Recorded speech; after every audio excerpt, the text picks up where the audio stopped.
오늘은 예수님과 연합하자 이런 주제로 말씀의 은혜를 받고자 합니다. 우리는 어떤 형태로든지 주변 사람들과 관계를 맺고 살아가고 있습니다. 이런 관계를 흔히 연합이라 이렇게 표현합니다. 우리는 이 연합에 대해서 세 가지 정도로 말할 수가 있습니다. 첫째는 물리적인 연합을 말할 수 있습니다. 이 연합은 가까이 있기 때문에 어쩔 수 없이 관계를 맺는 연합을 말하는 것입니다. 가까이 있는 사람과는 어떤 형태로든지 관계를 맺지 않을 수가 없는 겁니다. 사실 이웃 사람들끼리는 서로 가까이 살기 때문에 관계를 맺는 것입니다. 그러나 그 이웃은 이사를 간다거나 떨어져 살게 되면 점점 멀어지고 나중에는 그 이웃을 잊어버리고 마는 것입니다. 두 번째는 이것과는 전혀 또 다른 연합이 있습니다. 혈연에 의한 연합인 것입니다. 형제는 아무리 떨어져 살아도 형제입니다. 왜냐하면 같은 부모로부터 피를 나누었기 때문이지요. 서로 멀리 떨어진다 해서 형제의 관계가 변하는 것도 아니고 그 형제를 잊을 수 있는 것도 아닙니다. 왜냐하면 피에 의해서 그들은 연합이 되었기 때문에 그렇습니다. 그래서 일찍 헤어진 형제들은 한평생 자기 형제를 찾아 헤매고 있는 그런 사람들도 볼 수 있습니다. 그것은 같은 뿌리를 가지고 있기 때문이 아니겠습니까? 자신의 존재의 뿌리를 함께 나누고 있기 때문에 그 형제를 잃어버린 형제를 애타게 찾는 겁니다. 자기를 버리지 않는 이상 형제나 부모는 버릴 수 없는 피로 맺어진 연합이라는 것입니다. 세 번째는 또 다른 연합이 있는데 이것이야말로 사람들에게는 잘 납득이 되지 않지만 가장 중요한 연합이라고 할 수 있습니다. 그것은 하나의 영에 의해서 결합이 되는 연합을 말하고 있습니다. 이들은 생각이 하나입니다. 또 이들은 같은 믿음을 가집니다. 그래서 하나가 될 수밖에 없다는 겁니다. 우리가 신앙 안에서 경험하는 연합이 바로 이런 연합인 것입니다. 여러분, 이 연합과 비슷한 모조품 연합도 있습니다. 그것은 사상이나 이데올로기에 의하여 하나로 연합을 하는 것을 말합니다. 원래 이런 연합은 없었습니다. 그러나 기독교가 생기고 난 후에 모조품으로 생기기 시작을 했습니다. 그것이 바로 공산주의자들의 정신을 거슬러 올라가 보면 기독교적인 뿌리를 발견할 수가 있다는 것입니다. 공산주의는 유사 기독교라 이렇게 말하기도 합니다. 공산주의자들은 사상이 같기 때문에 같이 죽고 같이 삽니다. 이것은 영에 의한 연합에 대한 모조품 연합이라고 할 수 있겠습니다. 여러분, 북한에서 쓰는 말이나 북한에서 하는 그런 모든 행위들을 보면 성경과 비슷합니다. 본문을 자세히 보면 예수님이 제자들을 떠나시면서 그들을 고아처럼 버려두지 아니하고 다시 오셔서 그들과 하나가 되겠다 이렇게 약속을 하십니다. 신체적인 연합이나 혈연에 의한 연합이 아니라 하나님의 영으로 이제 제자들과 연합을 하시겠다고 지금 말씀하고 계십니다. 우리가 믿는 주님은 단순한 신앙의 대상으로서의 주님이 아닙니다. 내가 주님으로 믿기 때문에 주님께서 나의 주님이 되시고 내가 주님을 버린다면 그때부터는 주님은 나와 상관이 없는 남남이 되어버리는 그런 연합이 아니라는 것입니다. 이 연합은 죽음을 죽음보다 더 강한 연합입니다. 시편에 이런 말씀이 있지 않습니까? 주의 인자심이 우리 생명보다 나음으로 라는 말씀이 있습니다. 주님의 연합은 생명보다 더 강한 줄로 연결이 되어 있고 이 세상의 그 어떤 것으로도 이 연합을 끊을 수가 없다는 것입니다. 그래서 주님은 제자들을 곧 떠나시게 될 것이지만 그러나 주님은 제자들을 영구히 버리지 않으시리라고 말씀을 하고 계시는 겁니다. 주님은 제자들에게 곧 돌아오셔서 그들을 고아처럼 버려두지 않으시고 제자들에게 돌아와서 그 제자들과 영원토록 하나가 되어서 연합하실 것을 굳게 약속하고 계시는 것입니다. 18절에 보면 내가 너희를 고아와 같이 버려두지 아니하고 라고 말씀하지 않았습니다. 여기서 고아와 같이라고 하신 말씀은 제자들이 다 고아가 되었다는 그런 뜻이 아닙니다. 단지 그들이 신앙의 대상을 잠깐 동안 잃어버리고 방황하게 될 것을 의미하는 말씀인 줄 압니다. 누군가를 믿고 따랐는데 그 대상을 잃어버리게 된다면 그를 믿었던 사람은 정신적인 고아가 될 수밖에 없는 것이겠죠. 그래서 그런 자를 고아라고 주님께서 말씀하신 것입니다. 지금까지 제자들과 주님은 어떤 관계에 있었습니까? 제자들은 주님을 신앙의 대상으로 그를 믿었고 그와 함께 동고동락을 하며 살아왔습니다. 그렇지만 이런 관계는 눈에 보이는 관계였습니다. 그들은 주님을 눈으로 볼 수가 있었고 주님과 신체적으로 가까이 하고 있었습니다. 그들은 분명히 예수님을 하나님의 아들로 믿었지만은 그들이 주님을 믿었던 것은 눈으로 볼 수 있는 신체적인 것이었습니다. 그런데 예수님이 십자가에 달리심으로 그들을 떠나실 때 그들은 신앙의 대상을 잃어버린 고아가 되고 말았다는 것입니다. 우리는 제자들의 상황이 특별하다는 것을 먼저 이해를 해야 합니다. 이런 일은 단 한 번만 일어날 일이라는 겁니다. 그들은 신체적으로 믿고 따르던 주님을 잃어버리는 경험을 제자들이 하게 되었습니다. 그렇지만 이것은 하나님의 구원 계획에 단 한 번 일어난 일이라는 것입니다. 그들은 바로 이 일의 증인으로 택함을 받은 자들인 것입니다. 제자들은 눈에 보이는 주님을 따르기 때문에 일시적으로 신앙적인 고아가 될 수밖에 없었습니다. 예수님이 십자가를 지시고 죽으시고 장사 지내고 3일 만에 다시 살아날 때까지 이 제자들은 일시적인 영적인 고아가 될 수밖에 없었다는 겁니다. 그들은 주님을 잃어버리고 주님은 더 이상 제자들과 함께 계실 수가 없게 되었습니다. 이것이 제자들에게는 얼마나 충격적이었고 이해할 수 없는 절망이었는지를 우리가 알 수 있습니다. 그러나 주님은 그런 제자들을 고아와 같이 버려두지 아니하시고 그들에게로 다시 오시겠다 약속을 굳게 하셨습니다. 주님께서 다시 오신다는 말씀의 뜻이 무엇입니까? 어떤 사람은 이것이 세상 마지막 날에 영광의 몸으로 다시 오셔서 온 세상을 심판하시고 자기 백성을 고통에서 구출하시는 것이라고 말합니다. 그래서 믿는 성도들은 주님이 세상에 다시 오시는 날까지 이 세상에서 고아와 같은 상태로 있을 것이라고 주장하는 분들도 있습니다.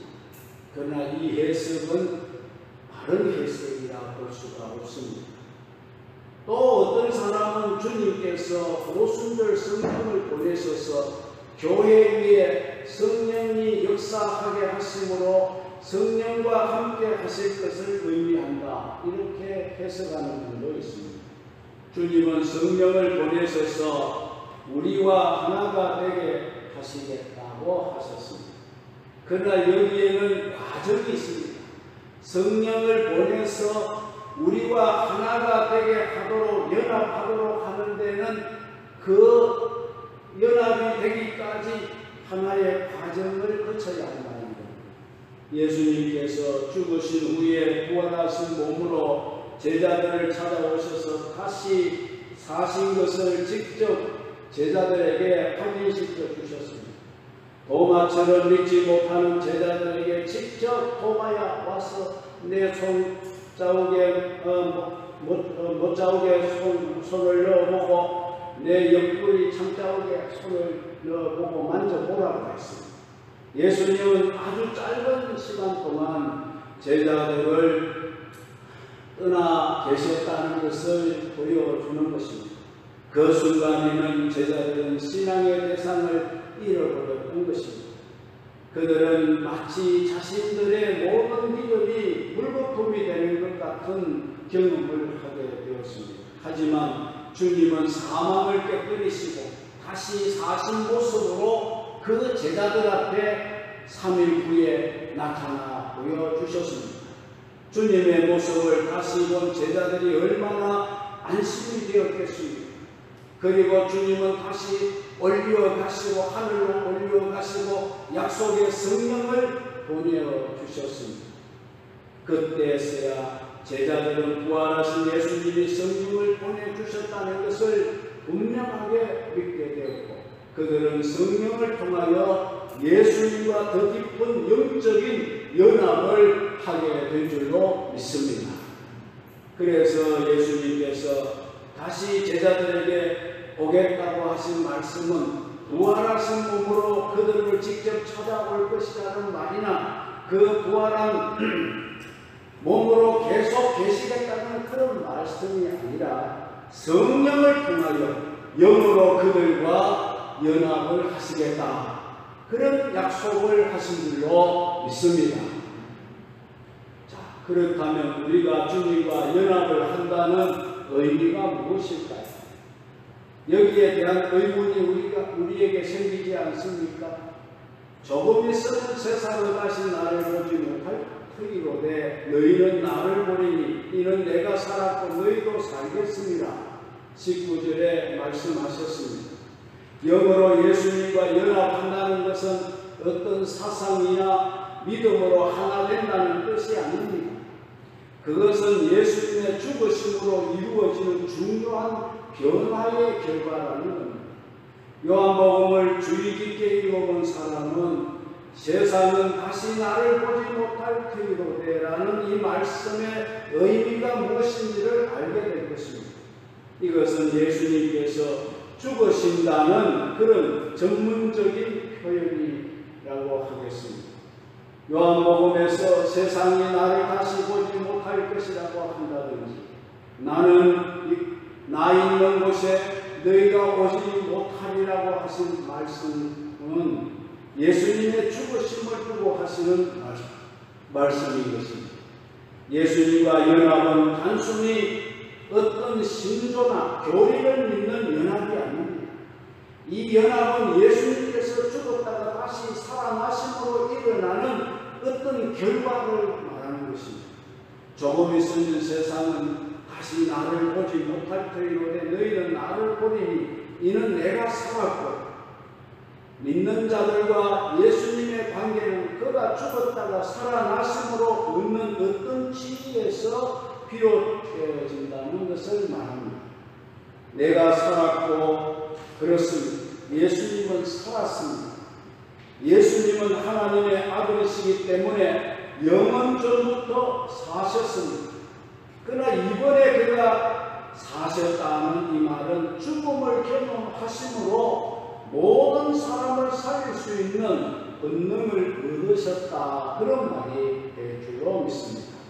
예수님께서 십자가 위에서 죽으시기 전에는 제2위의 하나님이셨습니다. 그는 영원전부터 사셨던 분입니다. 그러나 그는 살리는 영은 아니셨습니다. 그때는 모든 사람을 살릴 수 있는 권한을 아버지로부터 받지를 못하고 있을 때였습니다. 그러나 예수님은 죽음을 통하여 모든 믿는 자를 살릴 수 있는 생명을 아버지로부터 비로소 받게 되었다는 말씀인 줄로 믿습니다. 그래서 이는 내가 살았고 하시는 말씀은 이미 예수님께서 죽음의 권세를 이기셨다는 승리의 환호와 같은 것입니다. 모든 믿는 자를 살릴 수 있는 생명을 아버지로부터 얻어냈다는 승리의 외침이라는 겁니다. 예수님은 여기서 분명한 구별을 하셨습니다. 세상은 나를 다시 보지 못할 터이로되 너희는 나를 보리라고 하시지 않았습니다. 우리는 믿는 자의 연합이란 예수님께서 죽음을 통과하신 후 모든 믿는 자를 살리시는 생명력을 아버지로부터 받아서 우리에게 계속 이 생명을 공급해 주시는 관계를 말하고 있다는 것을 우리가 깨달을 수 있습니다. 너희도 살겠습니다. 이것은 단지 어떤 신앙이나 신조를 붙들고 사는 것을 말하는 것이 아니고 매일 매 순간 예수님께서 새로운 생명을 나에게 주심으로 하루하루 새롭게 사는 것을 의미하는 말씀이라는 겁니다. 믿는 자들에게는 매일 새로운 생명이 임하는 것을 믿으시기 바랍니다. 여러분들이 지금 이 순간까지 예수를 믿고 하나님 앞에서 사는 것은 하나님께서 매일매일 예수님을 통하여 생명을 우리에게 부어주었기 때문인 것입니다. 부활하신 예수님께서는 믿는 자들에게 하나님의 뜻에 따라 살 수 있는 능력을 매일 매 순간 부어주시게 되는 것입니다. 너희도 살겠습니다는 말씀은 우리가 매일매일 죽지 않고 안전하게 산다는 것이 아니라 하루하루 예수님께서 주시는 힘으로 하나님의 뜻에 따라 사는 능력을 우리에게 부어주시겠다는 말씀입니다. 원래 모든 사람들은 하나님께 순종하지 않습니다. 사람들은 자기 마음대로, 자기 욕심대로, 자기 생각대로 살고 있습니다. 우리에게는 하나님의 뜻대로 살 수 있는 힘이 없기 때문에 그렇습니다. 어떤 때는 우리가 무엇이 옳은지를 다 아는데도 도저히 그 옳은 대로 그렇게 살아지지를 않습니다. 저게 분명히 옳은데 내가 저 옳은 대로 살아야 되는데 그런데 살아지지가 않습니다. 사람이 죄를 지으면서 사는 까닭은 힘이 없기 때문에 그 죄를 다스리고 그 죄를 이길 힘이 없기 때문에 죄를 짓고 사는 겁니다. 우리에게 죄를 이길 수 있는 힘이 없고 죄의 충동을 뿌리칠 수 있는 힘이 우리에게 없기 때문에 죄를 짓고 살아가는 것입니다. 그러나 예수님은 죽음을 통과하심으로 생명을 얻으셔서 모든 믿는 자에게 하루하루 하나님 뜻대로 살 수 있는 능력을 공급해 주실 수 있게 되었다는 그런 말씀입니다. 우리는 우리 힘으로 죄를 이길 수가 없습니다. 우리 힘으로 옳은 일을 할 수가 없습니다. 그렇지만 예수님이 공급해 주시는 그 힘, 그 능력을 우리가 매일매일 받음으로 우리가 죄를 이기고 우리가 옳은 일을 행할 수 있는 그런 능력자가 될 수 있게 될 줄로 믿습니다. 우리가 어떤 사람이든지 그건 상관이 없습니다. 우리가 아무리 지치고 힘이 없더라도 그것과는 상관이 없습니다.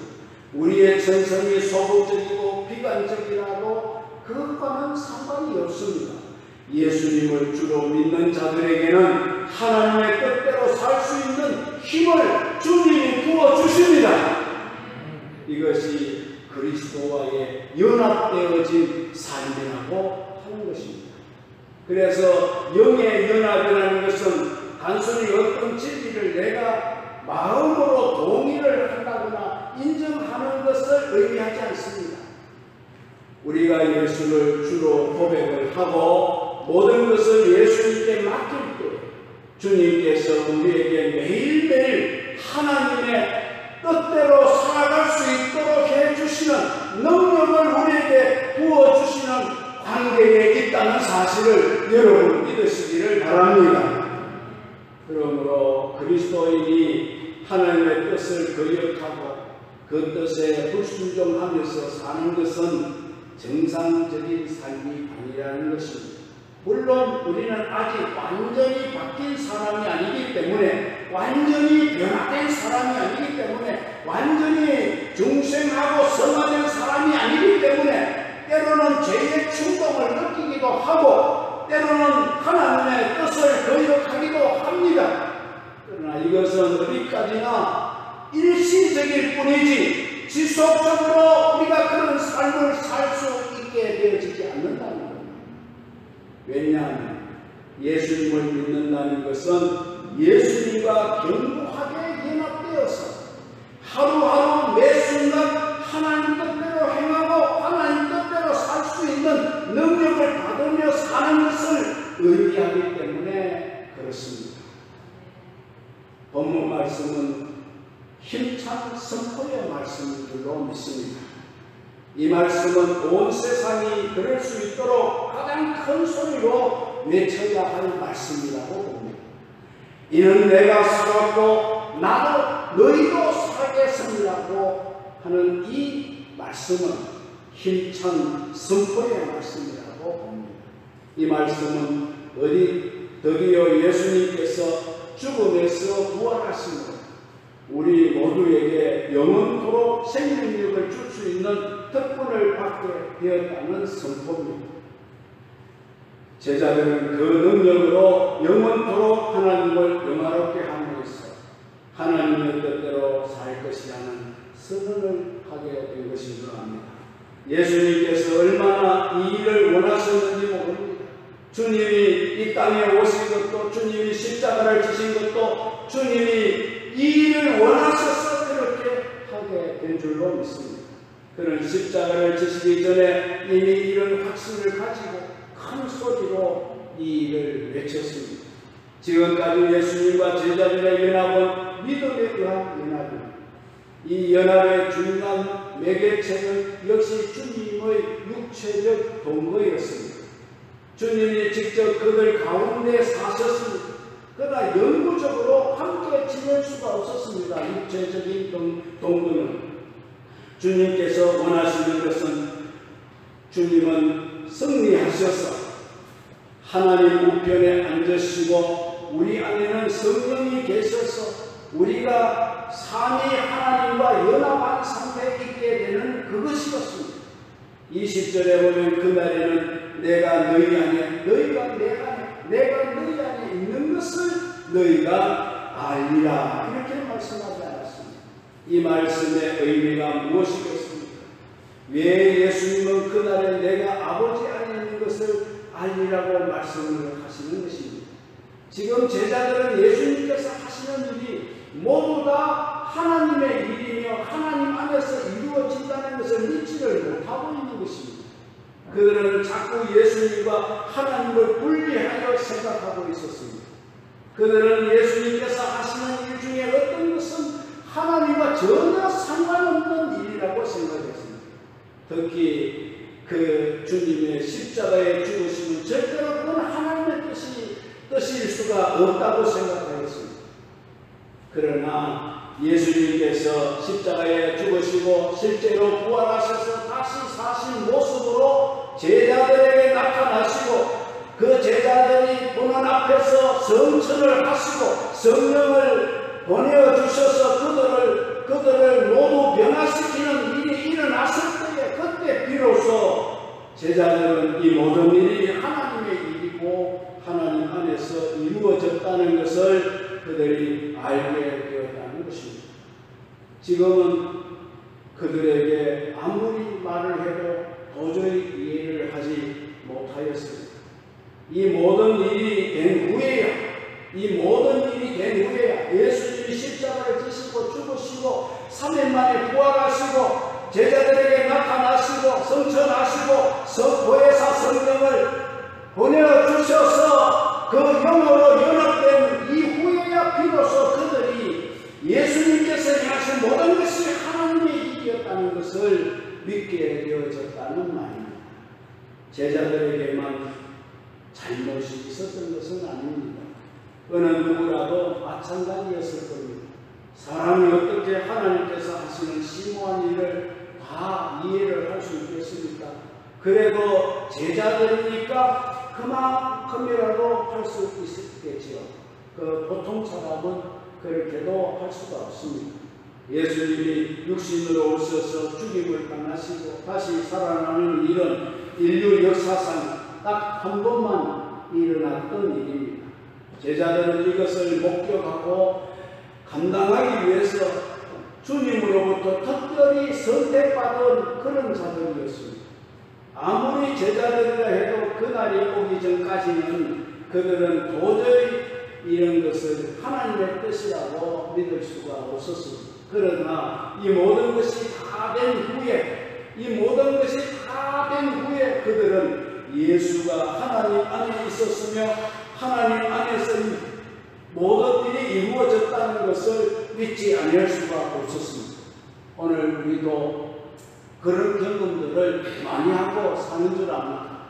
우리에게 여러 가지 이해할 수 없는, 우리가 도저히 받아들일 수 없는 엄청난 그런 어려운 일들이 막 우리에게 진행되어질 때는 우리가 그것을 하나님의 어떤 뜻이 있는지를 모릅니다. 그러나 그 모든 환난과 시련이 다 지나간 후에야 아하, 하나님께서 내게 실패를 하게 하는 것도 그런 뜻이 있었군요. 하나님께서 나를 아프게 하신 것도 그런 뜻이 있었군요. 하나님께서 나를 고통 속에 던지신 것도 그런 뜻이 있었군요. 지나간 후에 우리가 알게 되듯이 말입니다. 제자들도 그랬습니다. 제자들도 주님과 함께 있을 때에는 자기들이 당하는 그 일에 대해서 하나님의 뜻이라고 말하지 않았습니다. 왜 우리가 이런 고난을 받아야 하느냐, 오히려 의심하고 회의를 끊었습니다. 그러나 주님이 죽으시고 부활하시고 성천하시고 성령을 보내주시고 그들이 성령을 받고 변화를 받은 이후에야 그 모든 일이 믿어지게 되었고 하나님의 일이었다는 것을 깨닫게 되었다는 말씀인 줄로 믿습니다. 이제 예수님은 더 이상 그들의 눈에 보이지 않습니다. 그런데 계속 예수님의 소리가 들려옵니다. 어디서 들려옵니까? 그들의 영혼 안에서 예수님의 소리가 들려옵니다. 하나님의 음성은 귀로 듣는 게 아닙니다. 마음으로 들려옵니다. 내 속에서 막 하나님의 음성이 들려옵니다. 믿습니까? 이런 경험들이 여러분들에게도 있기를 바랍니다. 옛날에 그들의 귀로 듣던 것보다 더 명확하고 더 또렷하고 더 확신에 넘치는 예수님의 소리가 이제 그들 안에 하나님의 예수 그리스도의 영이신 성령을 모신 이후로부터 예수님의 소리가 더 확실하게 들려왔습니다. 그들은 자기들이 하는 일에 예수님의 하는 일이 예수님의 일이라는 것을 그때부터 알기 시작합니다. 사람들은 이 사람이 미쳐서 그렇게 낚이는가 하고 생각을 했겠지만 그들은 알았습니다. 이 모든 것이 예수님께서 시켜서 하는 일이고 예수님이 기뻐하시지 않는 일은 그들 가운데 이루어지지 않는다는 사실을 그때 그들은 알았습니다. 그들이 하는 일이 예수님 뜻 안에서 이루어질 뿐만 아니라 적극적으로 예수님께서 그들 안에서 일하신다는 것을 그들은 알게 되었다는 것입니다. 제자들 안에서 일하시는 분은 바로 예수님이었습니다. 여러분 안에서 일하시는 분은 바로 예수님이십니다. 우리가 가진 신앙은 하나님과의 신비로운 연합인 것입니다.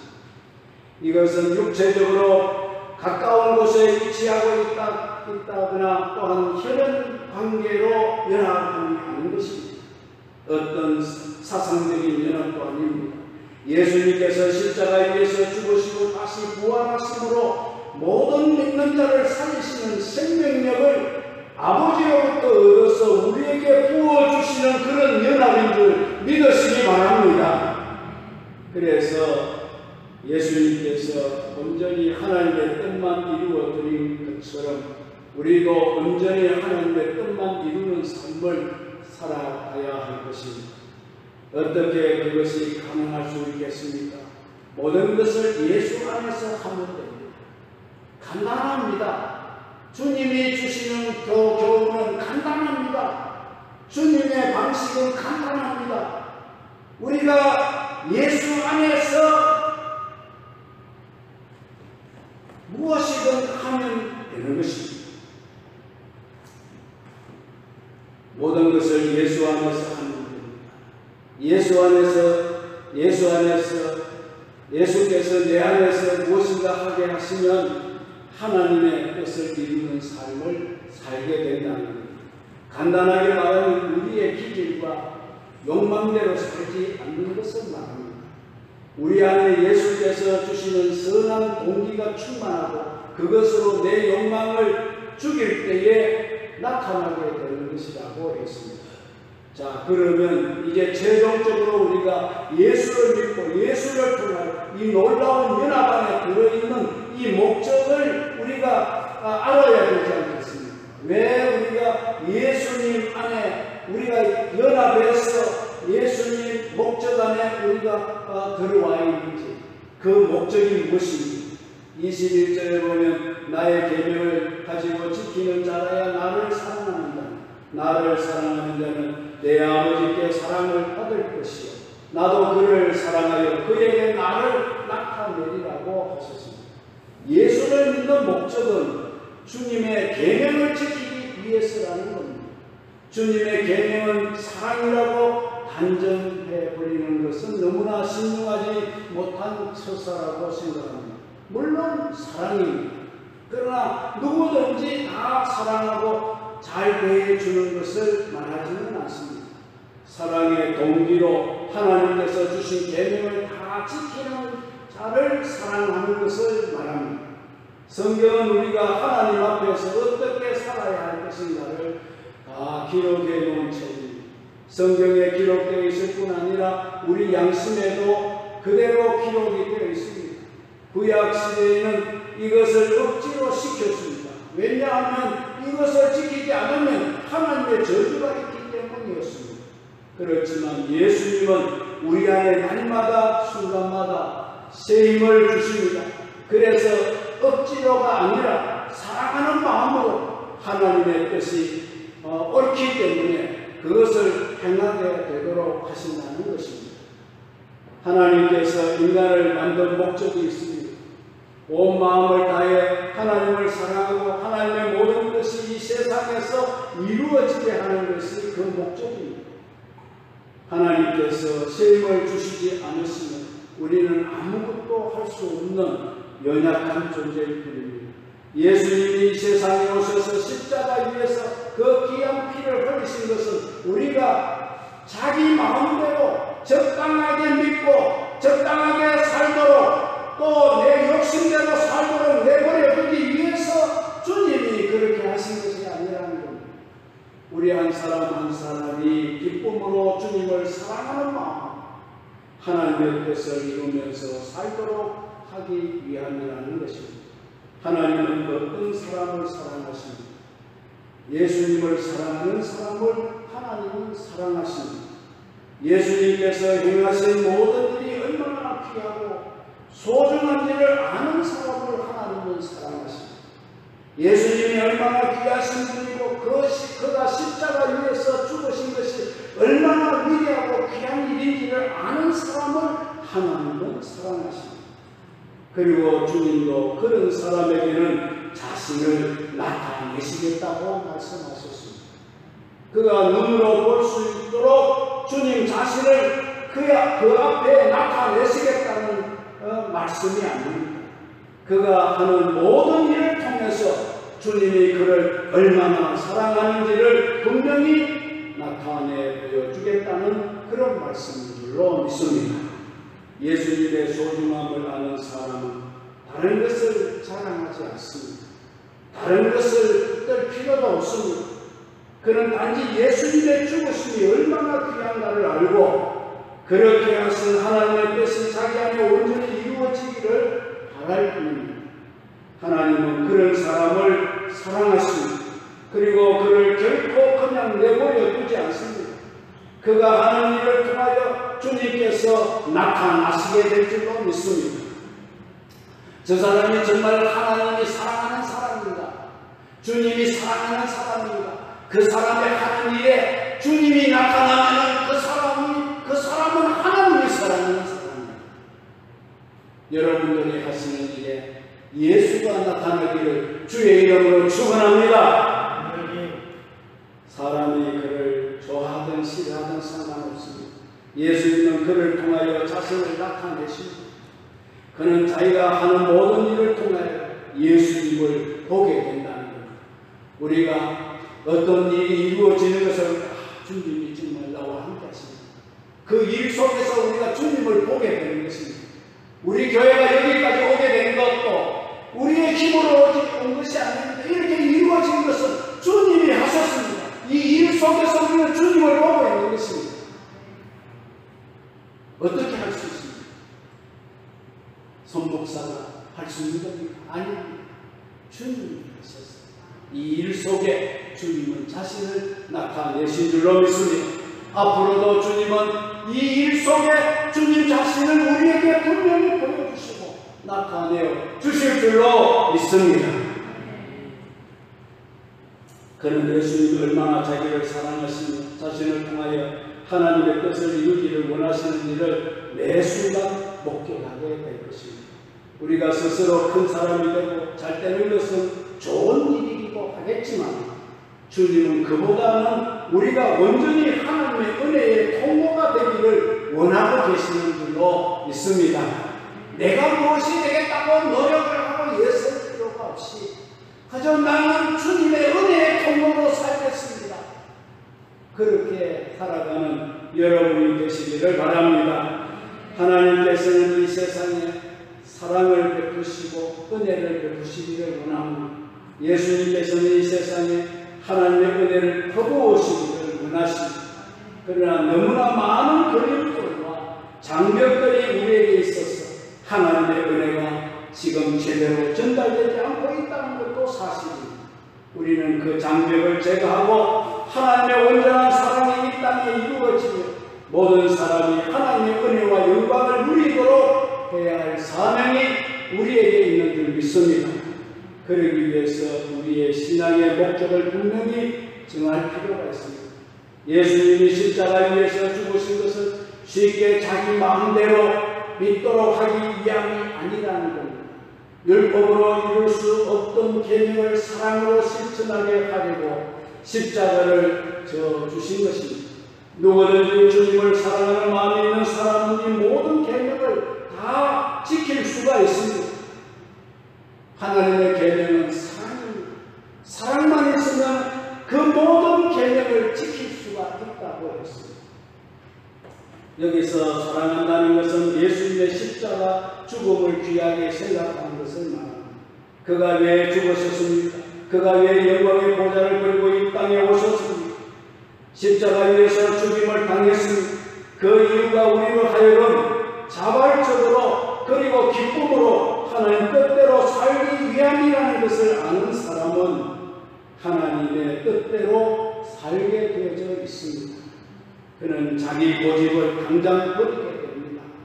하나님은 그런 사람을 사랑하시고 귀하게 여기실 뿐만 아니라 자신의 모습을 그 사람이 하는 일 속에 계속해서 나타내 보여주실 줄로 믿습니다. 그의 기도가 응답이 될 줄로 믿습니다. 그가 하는 모든 일을 통하여 하나님의 영광이 나타날 것이고 그는 하나님께서 자기를 얼마나 사랑하시고 자기를 통하여 어떻게 일하시는지를 두 눈으로 생생히 볼 수 있도록 하나님이 역사해 주실 줄로 믿습니다. 여러분들이 예수님과 연합되기를 바랍니다. 성령을 통하여 연합되기를 바랍니다. 그러면 그분이 여러분을 통하여 예수님을 나타내실 것이고 하나님을 나타낼 것이고 그 영광을 나타낼 것입니다. 여러분이 사업을 하든지 또한 직장 생활을 하든지 여러분 여러분 가정이나 여러분 회사나 여러분의 하는 모든 일에 하나님이 나타나기를 원합니다. 하나님이 나타나셔서 하나님이 영광 받으시는 그런 일이 될 수 있도록 여러분들이 예수 안에 연합되어지기를 주의 이름으로 축원합니다.